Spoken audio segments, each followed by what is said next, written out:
we can get started. So hello, everybody. Welcome in. My name is LaShonda. I am the Director for Post-Secondary Programs, PSCCN. I use she, her pronouns, and welcome to our King County Promise Budget and Partnership Workshop.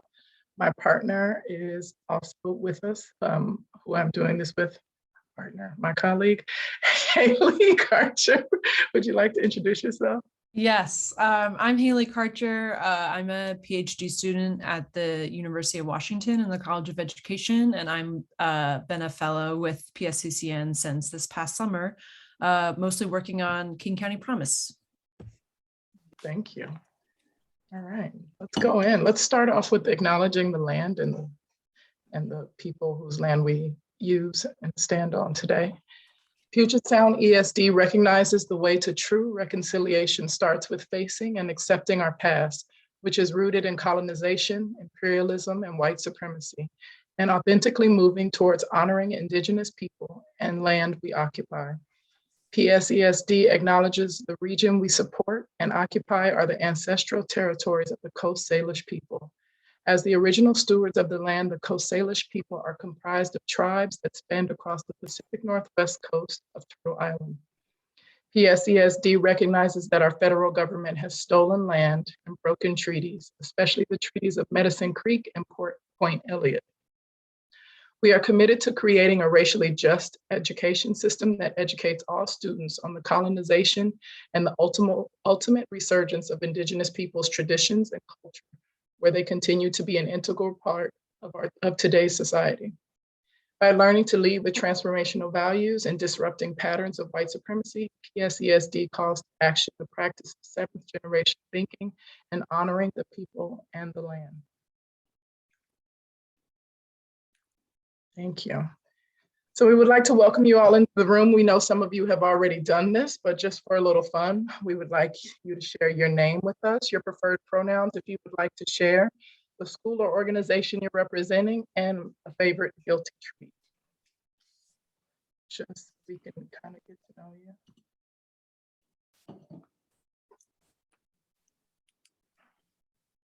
Hi, Matt Swinson.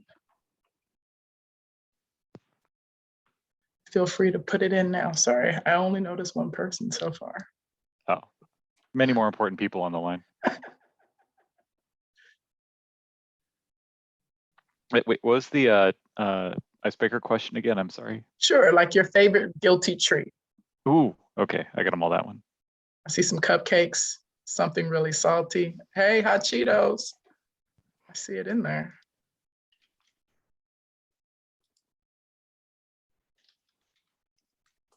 All right, so some of you all are being shy, but I'll let you put those in there as we keep going. Ooh, some coffee drinks. That sounds great.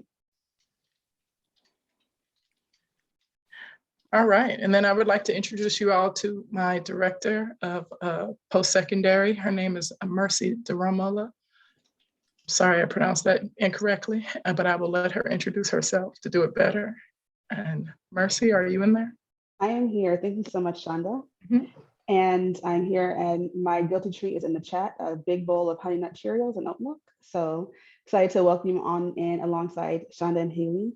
So as you all may know, PSCCN is a Puget Sound College and Career Network, and we have the honor and privilege of doing work across King and Pierce counties, partnering with many folks like yourselves to really identify ways to increase capacity, to increase post-secondary readiness for our students and young people across our region. We do and provide professional learning resources, much of like what you'll see today, coaching and TA, pilot support innovation, thinking about how our work can impact systems, aligning, coordinating, and partnering with others, and then really thinking at the core, how do we identify barriers systemically and remove them? We're committed to work that removes barriers for first generation low-income and students of color, so they have the opportunity to both access and actually obtain their post-secondary credentials. And so the PSCCN team, as Shonda mentioned, is comprised of Shonda and Haley, but we also have some other folks here who you may have seen or gotten emails from or interacted with. So in the room today, the Zoom room, we have Eileen and Dinda and Leela as well. Our other colleagues, Naveed and Christian, are also part of our phenomenal work as well. So I'm excited to have you here as part of the King County Promise, which expands from PSCCN's work. Okay, thank you, Mercy. All right, so our agenda today is just for us, mostly the bigger thing is to go over the budget overview and the budget calculator. But we're also going to do a little King County Promise overview, and we'll have a little Q&A, and then in the end, we'll do some partnership networking for those of you who are looking for partners or want to see how you can find a partnership within King County. And today, some of our goals, like I said, sorry. 8.7. Oh, somebody, could you mute? I'm sorry. Unless you have a question, I didn't know. Thank you. Again, some of our goals are to go over the model budget, to help you work with the calculator, to give you an opportunity to play with the calculator a little bit. And then again, to not find a partner, but to go through some tools and resources to help you find a partner for the King County Promise RFP that is currently open. Thank you. So we're going to start with King County Promise, the vision, and it's to support and provide high quality support to all youth of color and historically underserved young folks, and to build a system capacity where we're building bridges between K-12 CBOs and CTCs, which are community and technical colleges, to create something that we can improve a system for young people so they can be successful from K-12 through completion of post-secondary. And some of our impact goals are at the student and system level. And the student level, we're aiming to increase the youth served by 70% so that there's no gap in attainment. And then at the system level, we're trying to prove to the state that this is not only attainable, but sustainable, and to help folks get living wage jobs by the time they complete post-secondary education. And then our King County Promise model is to have a collaborative design elements across the partnerships, and that includes enhanced advisement, case management, a yearly equity stipend, and then post-secondary readiness and completion curriculum help, and then cross-system improvement and alignment. And then for those of you who are new or might not know what all the acronyms for, when we talk about K-12 districts, we're talking about kindergarten through 12th grade schools that provide education throughout King County. When we talk about CTCs, that's community and technical colleges throughout King County. And when we talk about CBOs, we're talking about community-based organizations who offer services to the PASTA prioritized youth, which also may include, when you see OY, that's opportunity youth. And now I'm going to pass it over to Haley, and she's going to go over the Promise budget. Great, thanks, Rhonda. So today we're going to be walking you through the budget calculator for the RFP. Before we get there, I will go through the rationale behind the calculator through a more zoomed out review of the budget overall. The budget calculator is a tool for you to use when completing your RFP. We believe that using this will support consistency with implementing the King County Promise model. We're going to talk through questions at the end of this section. If you have a clarifying question, we're a small enough group that you should feel totally comfortable unmuting and interrupting me. That's totally fine. And you can also put questions into the chat. Leela's going to be recording those for us. So either of those ways, whatever is most comfortable, you're welcome to hold those till question time as well. Great. So we're first going to quickly review some of the high-level funding information for King County Promise. A lot of this is also in the RFP, so we encourage you to review the RFP if you haven't done so already to get a refresher or learn more about this information. There's also a recorded RFP info session, if that would be helpful. We will link that at the end of these slides, and also contact information if you have RFP specific related questions. We ask you to hold those and just sort of focus your questions on budget right now and the calculator as we get into that. So King County Promise is funded through 3 streams: PASTA funds, which stands for the Puget Sound Taxpayer Accountability Account, matching funds from participating organizations, and PSCCN raised philanthropy. In year 1 of funding, PSCCN and the county will work with funded partners to develop matching expectations for year 2 of funding, and there's no matching expected for year 1. So now I'll talk a little bit about the funding flow for King County Promise. Individual organizations will have their own contracts with King County. They will receive payments from the county for PASTA funds and payments from PSCCN for funds raised by PSCCN.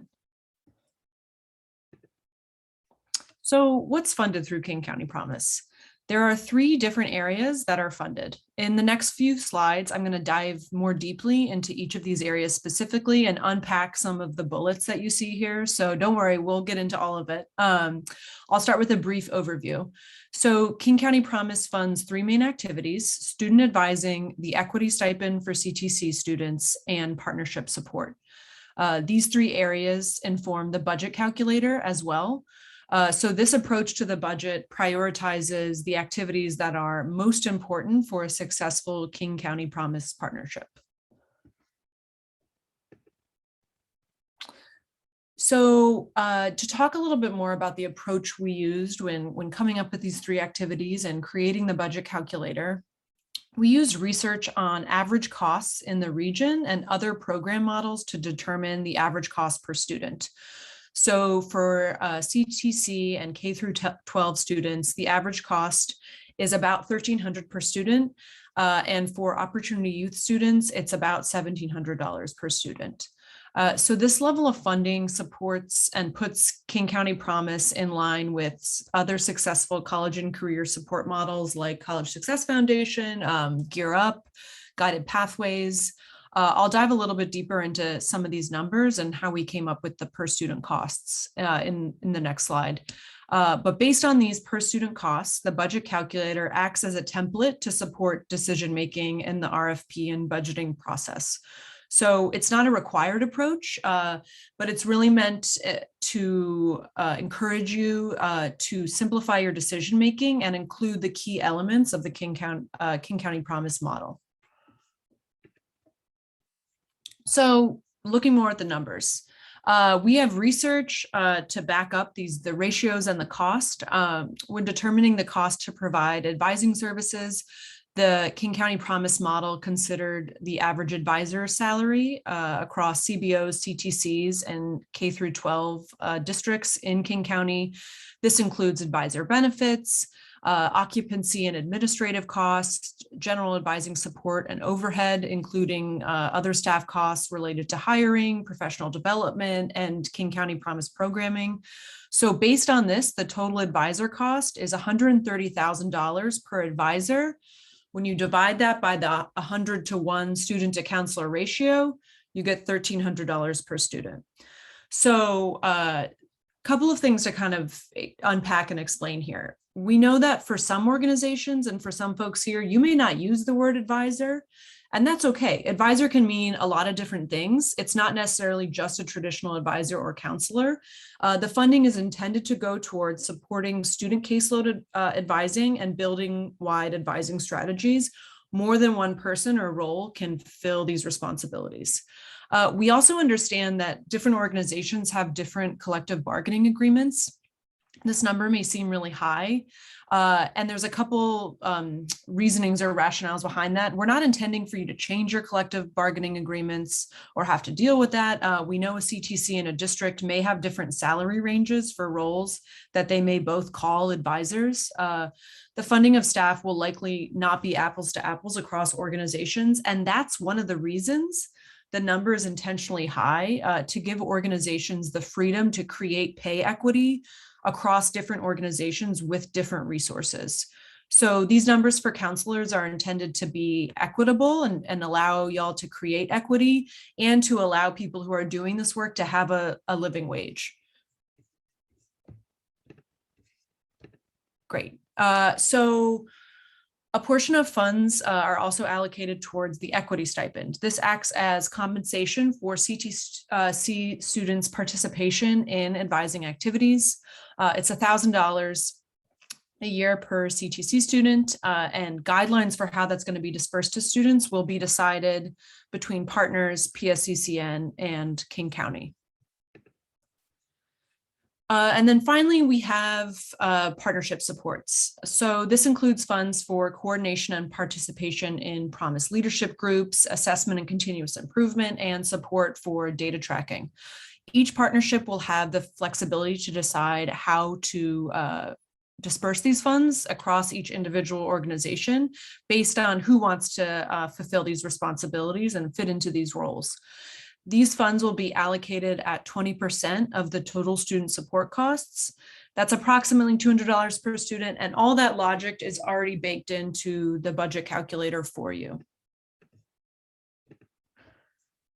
So we know that a key function of the budget calculator is to guide you through these decision points that will lead you to a successful Promise partnership.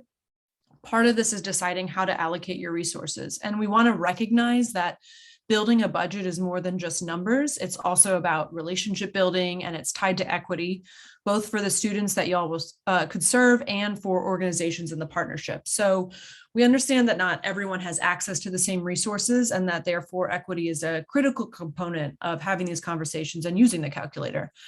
So these are just starting guidelines here for entering into these conversations. The RFP also has an equity discussion guide attached to it. And the technical assistance providers, which we will also link at the end of the session, have a focus on equity. So we'll share that contact with info with you as well. And Haley, before you move on, there was questions about the overhead for could you the advisor read them, since it's hard for me to access the chat right now? Yeah, just more information about the overhead for advisor. Yeah, I can even go back to that slide just to have it in front of us. So the overhead costs, right, are kind of intended to like recognize that there's more than just like hiring the person. So it could be like the costs of actually hiring that advisor, or supporting the advisor, or supporting the professional development, or other elements of the Promise model that you may need that like don't necessarily fit into just like the 1-to-1 or the 100-to-1 caseload advising. We can revisit. I don't know if that answers the question, or you're wanting more specific info, but if I didn't answer it, why don't you hold on to it, and we'll revisit that if that wasn't sufficient, because I know. Great. Okay, let me just check. Okay, we're doing good on time. That's great. So now we're going to walk you through the budget calculator and how it can help you. So it's a tool. It's for you to use when you're completing the RFP. It was created based on the overview of the budget that we just reviewed. And we believe that using the calculator, again, is going to support consistency in this work, and that after you use the calculator, a lot of decisions will be made for you. But then you can also take the numbers that the calculator gives you and sit down with the people at the table and create your more specific budget. So right now, Leela is going to drop the budget calculator Excel file into the chat. If you're not able to open it because of Zoom restrictions, or maybe your organization has restrictions on opening files, if you could just drop your email into the chat, and then Leela can shoot you an email with the attachment. I'm going to stop sharing this screen for a second and share the calculator. You can feel free to open that up now if that's helpful for you. Great, you should be seeing my version of the calculator right now. Thank you. I'm just going to give you a quick orientation to what you're looking at, because I'm sure when you first open it, you're like, what's going on? So I'm going to give you like a quick kind of roadmap.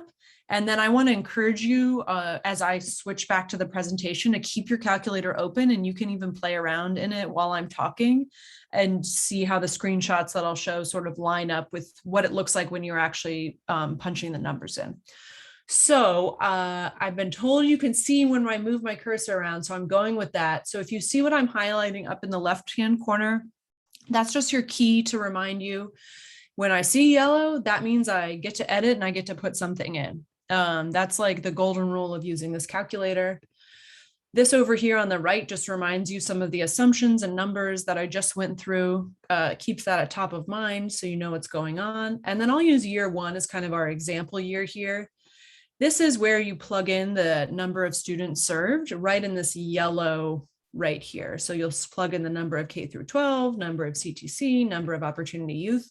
And then when you do that, these error messages will disappear. And a lot of this calculator will auto-populate for you based on information we've already put in there. Great. Any questions about this? Generally, urgent concerns of, I don't want anyone to be super confused as I start talking about the calculator. Anything that comes up now? Haley, quick question here. Just I'm thinking about, our K12 students and our CTC students. So for the opportunity youth, some of that number could possibly be from those K12 and CTC numbers. Is that correct? So I think that if you using the definition we use of opportunity youth, which there might be some difference there, and we're probably talking about similar things, but it would be that they're not currently enrolled in CTC or K12. So these should be different, not overlapping numbers. Yes, that's Gotcha. yeah. And Mercy, I see Mercy unmuting, so she might if you had something to add, but that's my understanding. Yeah, that's spot on. As where the students start in the program as opportunity youth or CTC students or K12 students. They ideally will transition to becoming CTC students. And there's a question, the grant or the promise is for students or young people who are currently in high school and CTC and or opportunity youth.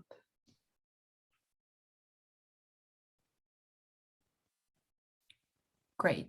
Okay, I'm going to keep going. Again, I am empathetic that it can seem a little technical. I myself am not someone who opens up Excel spreadsheets every day and uses them. So just want to reiterate that you should feel free to unmute and ask any clarifying questions as I'm going through this section. And if questions get in the chat, Shonda, and you want to stop me again, that's totally fine. Okay, yeah, because I was going to say before you move on, there was a question about the budget matching part. I'm not sure what that is. Can you be a little clearer for me? But someone said, could you repeat about the budget matching part? So I'm guessing what you mean is that for so CBOs do not need to match. They don't need to, CBOs will not be matching. K12 and CTC will not be matching in year one, and they will work with PSCCN and the county during year one to figure out matching guidelines for year two. Cool. Great. Okay, let's move on down the road. So how to use the budget calculator. So the key information, overall, the information you need to know to use the calculator and complete it is the number of students you're going to serve per year in each category and how you will divide the funds among the organizations in the partnership. Anything in the calculator that's yellow is to be filled in by you. This kind of repeats what I was just saying, but just to remind you, since this comes up in the calculator, year one, there are not funding expectations. During that year, organizations will work with PSCCN and the county to develop year two matching requirements.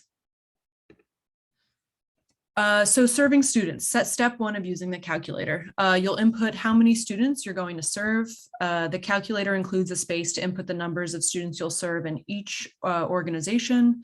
In each type of student rather, sorry about that. This will determine the amount of funding based on the advisor to student ratio that you see there and the cost per student that we talked about. Next, based on the number of served students in each category, the calculator will determine your advising support budget. So you'll see a screenshot there. If you go to the advising support section, you should see something that looks very similar to this. The calculator has formatted equations all ready to go to do this for you. It will give you your total funding per student group. The calculator will also tell you, based on your number of students and the funding, how many advisors you can fund, like a full FT advisor. From there, you can determine how much funds you will distribute to CBOs to do advising support work. So that's that section that has the desired percent to CBOs. And I just want to mention before I get too far in, there is another tab of the calculator as well that has directions, simplified directions on it as well, just for your future reference. Great. Then you'll go to the student equity stipend section and see how many funds you'll receive for CTC students. Again, the calculator will figure this out for you based on the number of CTC students you said you're going to serve.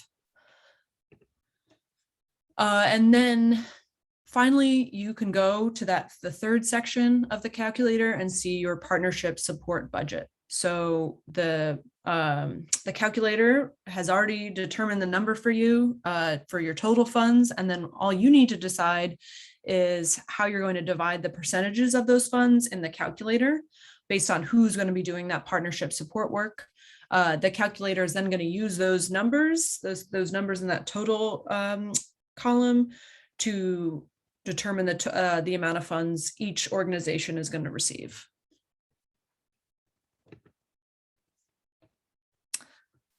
So now, based on this, you can see your total funds by organization and by student type at the bottom of the calculator. So hopefully you were able to play around a little bit with inputting students and, you know, maybe change the numbers around, see what changes in the calculator to kind of get a feel for how it works and how it can hopefully simplify the process and take some of the decision-making and out of it and let you focus on how you're going to divide this money and do this work.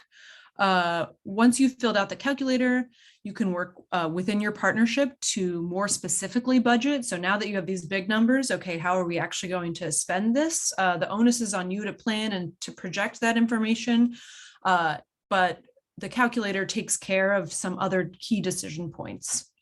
So the idea is that we did some of this thinking for you so that you don't have to worry about it and you can focus on planning and programming. Great. So happy to pause for questions now.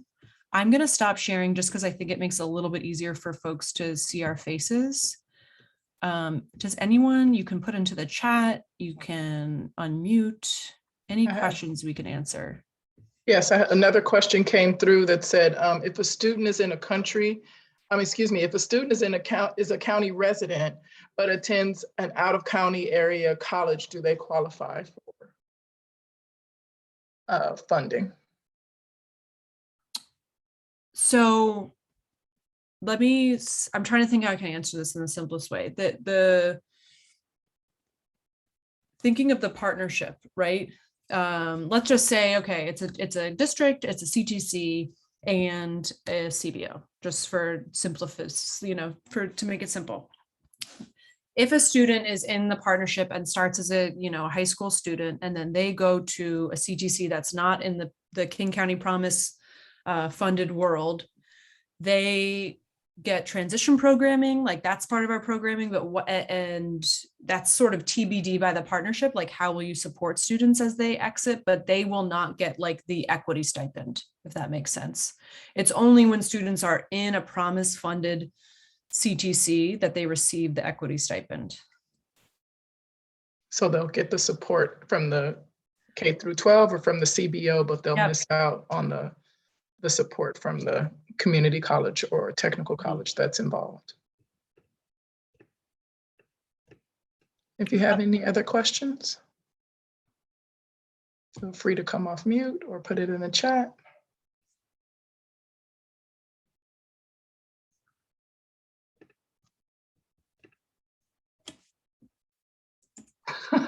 Somebody says they're in budget heaven, which is, thank you. It's a good thing to say.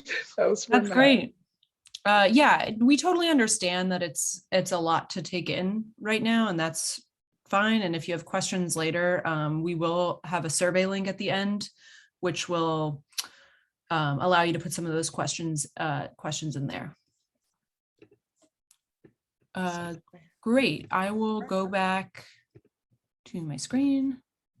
Thank you. Okay.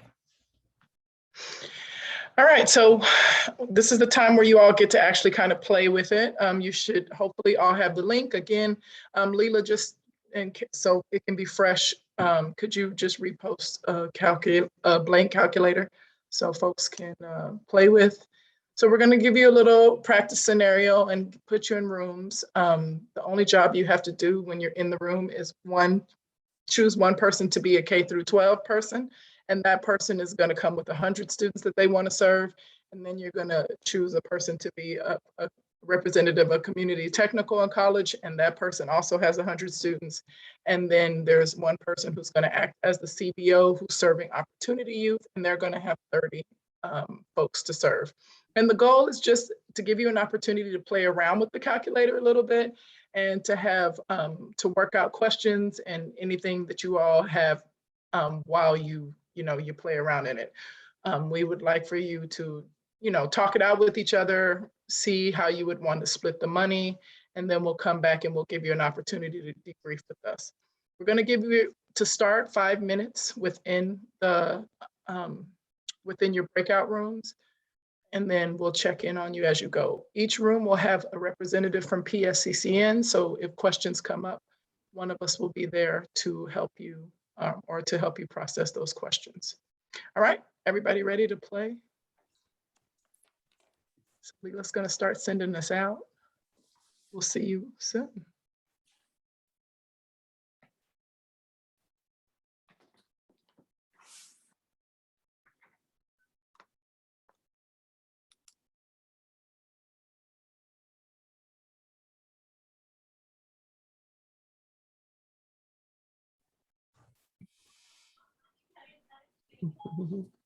There you go. Sorry, can I just finish a thought real quick, Haley? Yes, I also was. Yeah. We're both in our meetings rooms. Like, what? Well, I was in the middle of 1 second. But yeah, so just for Ndude and Ebony, just making sure that you advocate for yourself in these spaces and, finding an amount that works best for you, keeping in mind that everybody doesn't have the same resources and the same access to things, and making sure that you're getting something that can cover the staff that you either hire or staff that you already have. Right. Thank you. Of course. Haley? Thank you very much. Anytime. Okay. Did you want to finish your thought? Oh, That's my what I'm thought saying. was not. We're good.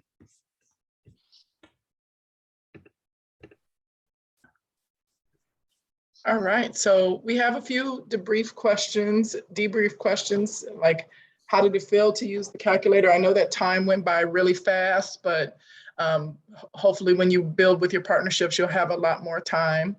And just a reminder that this is a resource for you all to have, but it's not something that's mandatory, but it is a resource there that we feel will help you and your partners build something that is equitable for everybody. So let us know in the chat, or you can come off mute and talk to us. So I'll just read through the questions too. How did it feel to use the calculator? What felt confusing or what felt helpful? The third question is, how did it feel to work collaboratively? I can talk to build the budget. And then the last one is, what is important to consider to make sure the funds are distributed equitably? So you can feel free to add your in chat, or thank you, Leela, for putting those in the chat also. Feel free to come up and talk to us off mute.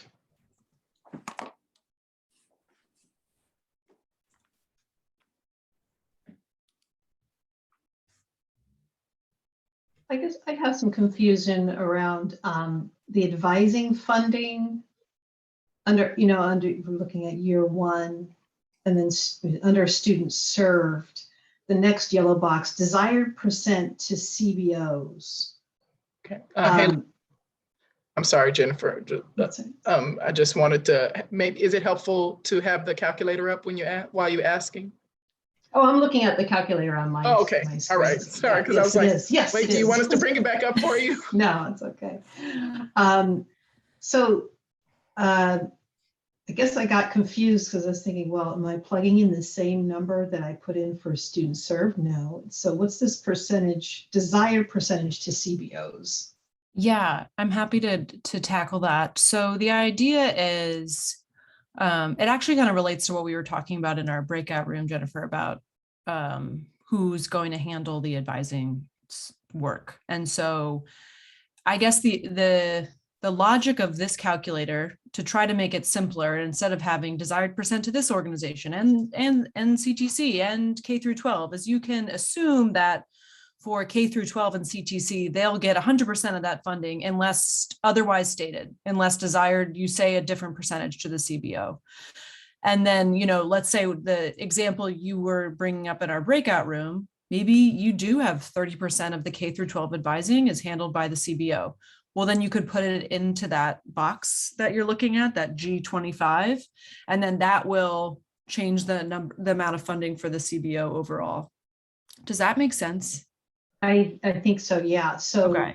the number is in the percentage of that 1272 or the 1696. Yes, and it actually Okay. will take the percentage of the total funds. So whatever shows up in E25, I feel like a robot using the Excel cell, but hopefully that's helpful.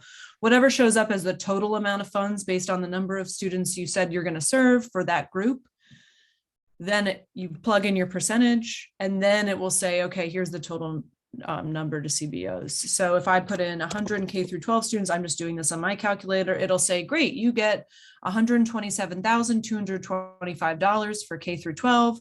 And then I say, okay, I actually want my CBO I'm partnering with to do 20% of the advising based on the students that they're going to serve. So they'll actually get about $25,000 of the K through 12 advising money pool. So when I plug in numbers into my yellow boxes, I don't get any sort of calculation after I fill all three. That is not what's supposed to happen. Maybe you can share your screen so I can just. Yeah, make sure yeah, that I'm happy to share my screen. That's so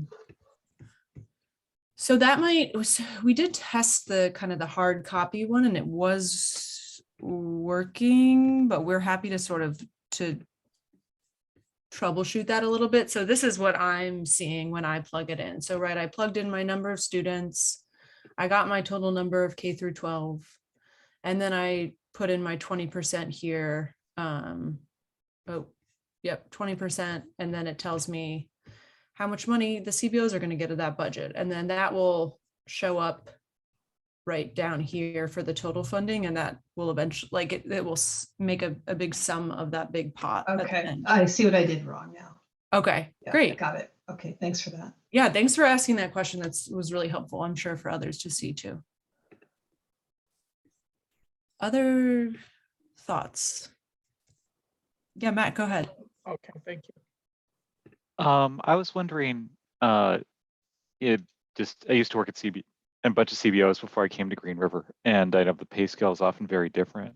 So would it be regarded as equitable if a CBO wants to take sort of the allocated funding per advisor position, and in order to avoid kind of creating a huge disparity internally between what a King County Promise funded advisor would receive versus, say, their other advising staff, use some portion of that amount for the advisor salary and benefits, and use the rest for admin support, data tracking, et cetera, to prevent having frankly one position at the CBO whose pay scale is really out of scope to their colleagues.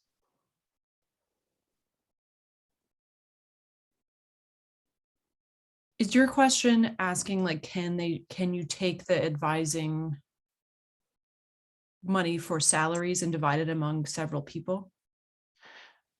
Yeah, just, I mean, in terms of equity, I think we'd want to make sure that money goes to a CBO. If they're doing the advising, but would it be appropriate for them then to say, 75% of it we're going to use to pay salary and benefits for the advisor at a rate that's comparable to what other staff at our organization are being paid to do the same work. And then the other 25% we're going to, use to provide admin support for that advisor, or, someone to help with the data needs or something similar. so that you don't have someone who's paid like 1.25 what everybody else around them in the office is getting? So my, and Shonda and Mercy, feel free to jump in. My kind of like original instinct is the logic you're laying out, like we want to use the funding in order to create equity among all the different people serving the role, is that, yes, that sounds like what you should be doing using the advising funding. I'm not sure if Shonda and Mercy, if you have thoughts. Yeah, as far as I understand the budget myself, is that you can use the monies to buffer someone's salary and or to create a new position. So if you all feel like, okay, this person should get paid this much more, then that can be discussed within when you're going through the calculator with your partners. Or if you say, okay, well, we need a little bit more money because this person doesn't get paid the rate that they should be getting paid in the first place, and now we have this extra money, then that would be up to your discretion to advocate for that and work with that when you use the calculator with your partners. Yeah, there's actually a yes and to that question too, because what you're mentioning, that's equitable, but you're also mentioning like there are other folks, not just advising, not just student facing folks that are part of Promise and will be part of supporting that work. And that's where that line item around partnership supports comes in, because we know there's other costs associated. And so what we don't want to lose though is that the ability to have a lot of the folks who are student facing be well-resourced, well-paid, and as many as possible is actually primary desire. So as you're listening to what Shonda and Haley mentioned and thinking about pay equity and pay scale, we don't want to price out advisors, but we also want to avoid having staff working alongside that aren't being paid equitably to do that work, and resource the people who are around advisors to also support them. So I would say look at both the partnership supports as well as the advising supports as separate buckets initially, but making sure you are starting with how many, are you able to actually achieve that student to staff ratio, 100:1 for CTC and K12 and 75:1 for Opportunity U. Does that help, Matt? Yeah, thank you very much. It came up because I've been following a similar conversation about sort of City of Seattle paid peer navigators versus, nonprofits that are funded by the city. Thanks for bringing that up. Yeah, thank you for your question. All I know right. folks might still have questions, but I'm looking at the time and I'm not wanting us to miss these last couple of slides. So I put us back on our prez. Thank you. So we did notice that today that most of you all are community-based organizations. There are a few folks from other places. So how we wanted to do this today was introduce you to our partnership, our Promise Partnership Inquiry Contact Information Survey. Leela is putting the link in the chat for you right now. And this is just a survey for you to fill out your information and for you to have access to, so you can go in and potentially find a partner. You should put your information in. We're going to do some pushes for K12 and CTCs to come in also.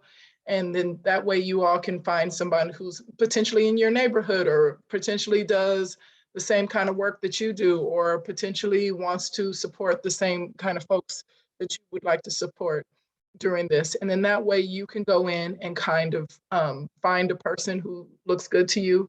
The name and contact person for those folks are inside of there, so that you can go in, contact them, and build a bridge. There's some raised hands. Give me 1 second. Can we go to the next slide?